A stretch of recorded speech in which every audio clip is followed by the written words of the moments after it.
गएको 3टा समूहको क्वेसन हुन्छ। हाम्रो के हुन्छ भने यो उत्तर पुस्तिका मानौँ तपाईँको हो भने फर्स्ट पेजमा हामीले सिमलहरू लेखेको हुन्छ। यतापट्टि हामी जान्छौँ, यो पेज हाम्रो खाली हुनुपर्छ। यहाँ केही लेख्न पाइन्छ कि पाइँदैन? हामी यतापट्टि जान्छौँ। अब यहाँबाट हामी उत्तर लेख्न सुरु गर्छौँ। उत्तर लेख्दाखेरि हामीले सबभन्दा पहिले समूह गको उत्तर सुरु गर्छौँ। लङ क्वेसनबाट सुरु गऱ्यो भने हाम्रो कन्फिडेन्स बढ्छ। त्यो कुरा चाहिँ आफ्नो धेरै नम्बर आफ्नो पोल्टामा आइसकेको हुन्छ, हामीलाई डर हुँदैन। अनि के तपाईँ महादेशको नक्सा बनाउनुहुन्छ कि नेपालको? नेपालको या के को गर्नुहुन्छ? होइन, अहिलेसम्म मेरो नेपालको नक्सा बनाएको राम्रोसँगले भएकै छैन। म जति कोसिस गर्दा पनि मेरो हुँदैन। पुलिस भर्यो नक्सा राम्रोसँग भरेको छैन। नम्बरै राम्रो आएन भने विद्यार्थी हात उठाउनु नलजाइकन केही पनि फरक पर्दैन। एकछिन, यहाँ 25% विद्यार्थीले हात उठाउनु। नर्थ अमेरिका, साउथ अमेरिका, अफ्रिकाको म्याप बनाउनुहुन्छ तपाईँ भने त्यो पनि बनाउन पाइन्छ नि त। पेजलाई यस्तो गर्नु होइन, म नेपालको बनाउँछु भन्नु भने यो पेज पल्टीतिर माथि नबनाउनु, यो स्ट्याप्लर गरेको तिरलाई माथि बनाउनु होला। यस्तो पेज गर्नुहुन्छ तपाईँले र बनाउनु होला। अनि यदि हामी ल नेपालको मलाई राम्रो आएन, म उत्तर अमेरिका, दक्षिण अमेरिका, अफ्रिकाको याद गर्छु भन्यो भने केही फरक पर्दैन। महादेशको नक्सा बनाउनाले बक्स बनाउनु होला यहाँ, अनि बक्स बनाएर महादेशको नक्सा बनाउनु होला। फर इक्जाम्पल अफ्रिकाको देशको नाम, देशको सिमाना छुट्याउनु पर्दैन, आउटलाइन मात्रै बनाउने हो। अनि त्यो वरिपरि भएका आइल्यान्डहरू त्यो किरिङ साना साना डल्लाहरू हुन्छ नि, साना साना हो, त्यो केही बनाउनु पर्दैन। आउटलाइन, मेजर आउटलाइन मात्रै खिच्ने हो। अनि नर्थ डिरेक्सन उत्तर देखाउने हो, त्यो पछाडि भर्ने। त्यसमा भर्ने कुराहरू फिक्स हुन्छ। अफ्रिकाको म्याप त 2 चोटि बनायो भने पट्टै हुन्छ, त्यति सजिलो छ। उत्तर अमेरिकाकोलाई दक्षिण अमेरिकाकोलाई 3 चोटि बनाउनुपर्छ, उत्तर अमेरिकाकोलाई 4 चोटि बनाउनुपर्छ है। अनि त्यो भित्र भर्ने कुराहरू फिक्स हुन्छन्। अहिले म तपाईँलाई दिन्छु त्यो भर्ने कुराहरू। कतिपय विद्यार्थीले नक्सा भरेको हुन्छ, नक्सा बनाएको हुन्छ, तर उत्तर नम्बर लेखेको हुँदैन त्यो पेजमा। धेरै मैले छुटेको देखेको छ। अब उत्तर नम्बरलाई हामीले 22 नम्बरको सबभन्दा पहिले गर्ने है त। हामीले सबभन्दा माथि टपमा लेख्यौँ, के अरे समूह लेखेँ है मैले। ल समूह कुनबाट सुरु गर्यो? गबाट। हामी यहाँ अनिवार्य रूपले लामो उत्तर भनेर लेख्न कहिल्यै नभुल्नु होला। यति गऱ्यौँ हामीले, एउटामा लेखे भइहाल्छ सुरुमा। अब उत्तर नम्बर लेख्दा 22 नम्बर हामीले गर्न लाग्यौँ भने 22 मा आउँछ क्या नक्सा। हामीले यो बाहिरपट्टि उत्तर नम्बर नलेख्नु होला। यो बाहिरपट्टि लेख्यो भने उत्तर पुस्तिका थप गर्दाखेरि अलिकति भित्र पारेर स्ट्याप्लर गरेको छ भने त्यो स्ट्याप्लर त्यो नम्बरै चेपिन्छ, हामीलाई थाहै हुँदैन। अनि पछि एससीको बोर्ड इक्जाममा हामीले कपी जब जाँच गर्छौँ नि, यसरी च्याप्नुपर्छ। त्यो नम्बर चाहिन्छ क्या हामीलाई मार्क्स इन्ट्री गर्ने बेलामा। अनि यो तपाईँको भित्रको पेजहरू खुस्केर, स्ट्याप्लर खुस्केर हराएका पेजहरू त्यहाँ कति भेटिन्छ त्यो अफिसमा। कसले खोज्ने? डस्टबिनमा खानु, जसको सुक्यो 80 नम्बर लेखेको छ भने मिलाएर भित्र हालिदिन्छ, लेखेको छैन भने त्यो हराउने चान्सेस बढी हुन्छ। त्यो कारणले बाहिर लेख्दै नलेख्नु।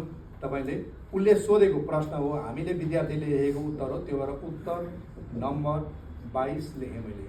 यदि महादेशको जाँदैछु भने यहाँ ब्राकेटमा अफ्रिका या उत्तर अमेरिका या दक्षिण अमेरिका लेख्छु।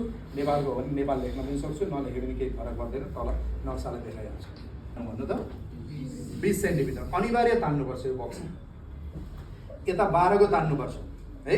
यो त सबै टिचरले सिकाउनु भएको छ। मैले तपाईँलाई अलिकति मात्रै प्राविधिक कुरा भन्न खोजेको। यहाँ यस्तो बक्स बनिसक्यो।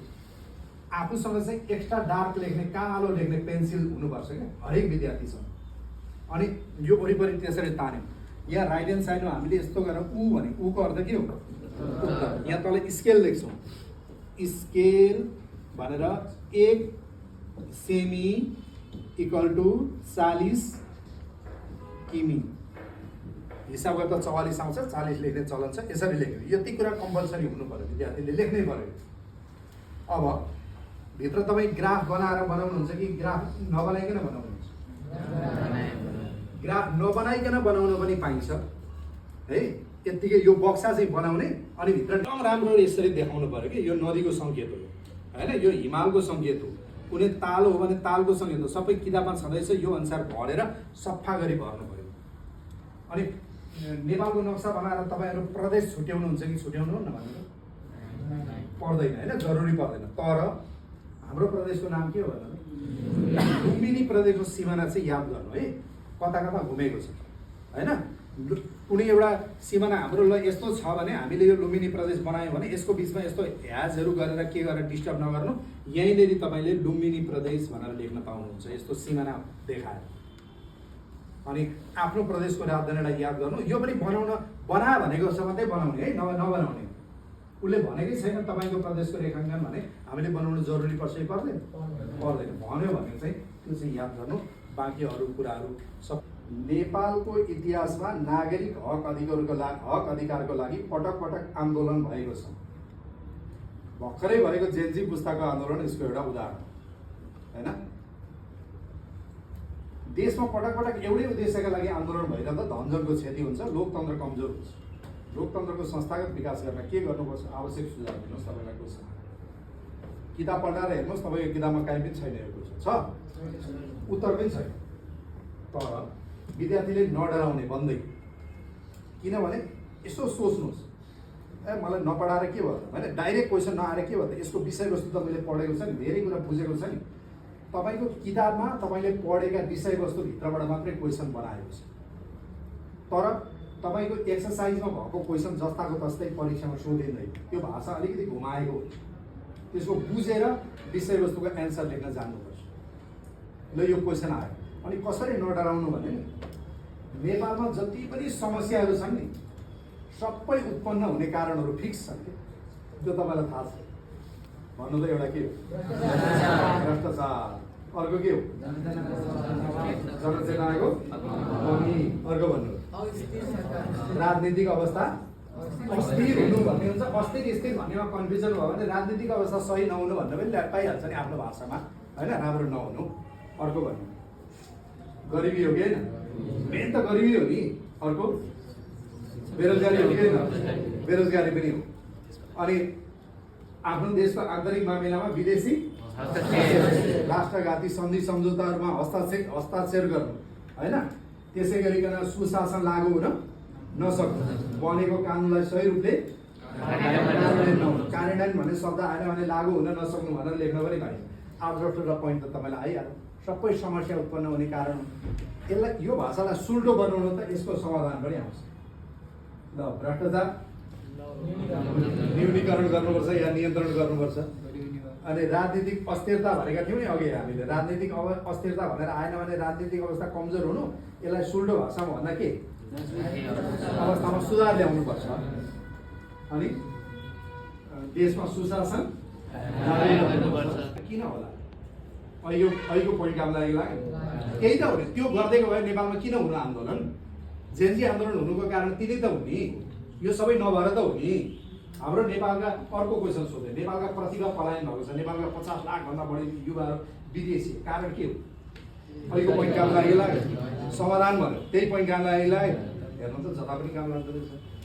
भनेपछि पढ्दाखेरि यस्तो सामाजिक इन्ट्रेस्टिङ छ नि, तपाईँको त्यो इजी वेमा जाने। मलाई विद्यार्थीले क्वेसन गर्यो, सर हावापानी पढ्दाखेरि त कुन हो कुन गन्जागोल हुन्छ भने। अनि मैले के भन्यो, के शब्द मैले क्वेसन भने विद्यार्थीले के भन्यो भने, सर समशीतोष्ण तृणभूमिलाई अन्नको भण्डार भनिन्छ भन्यो होइन। अन्नको भण्डार भनेको अन्नबाली धेरै फल्छ भनेर त हो नि। कारण सोध्यो, मैले कतिवटा कण्ठ गर्न सक्ने भने मैले भने किन मरिहाल्छु त? जहाँ अन्नबाली राम्रो हुन्छ भने त्यहाँको जमिन समथर छ। के पहाडका चुचुरामा हुन्छ कि जमिन समथर हुनु पर्यो? समथर हुनु पर्यो। माटो रुखो हुनु पर्यो कि मलिलो हुनु पर्यो? मलिलो छ त्यहाँको माटो। सिँचाइको व्यवस्था होला कि नहोला? पक्का पनि राम्रो छ सिँचाइको व्यवस्था। अनि सबै कामहरू हातले मान्छेले गर्छ कि मेसिनले गर्छ? मेसिनले गर्ला। अनि कम फल्ने जातको बिउहरू प्रयोग होला कि बढी फल्ने जात? उन्नत जातको मल बिउहरू प्रयोग होला त्यहाँनिर होइन। अनि त्यो कारणले उत्पादन हुन्छ, त्यो कारणले संसारको अन्न भण्डार भनिन्छ। ल पोइन्ट त आफै आयो। भनेपछि नेपालको तराईलाई अन्नको भण्डार भनिन्छ भन्नु र के अरे उत्तर अमेरिकाको त्यो प्रेरिजको घाँसे मैदानलाई भन्नुमा एउटै फरक हुन्छ कि फरक कुरा हुन्छ? कुराहरू चाहिँ हामीलाई त्यसरी आउँछ कि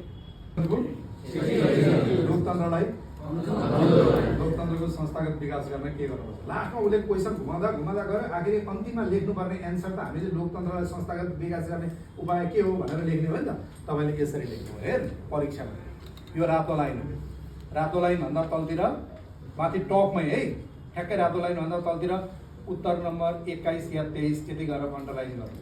अब यहाँ तपाईँले लेख्नुभयो लोकतन्त्रलाई संस्थागत विकास गर्ने उपाय शीर्षक दिनुभयो।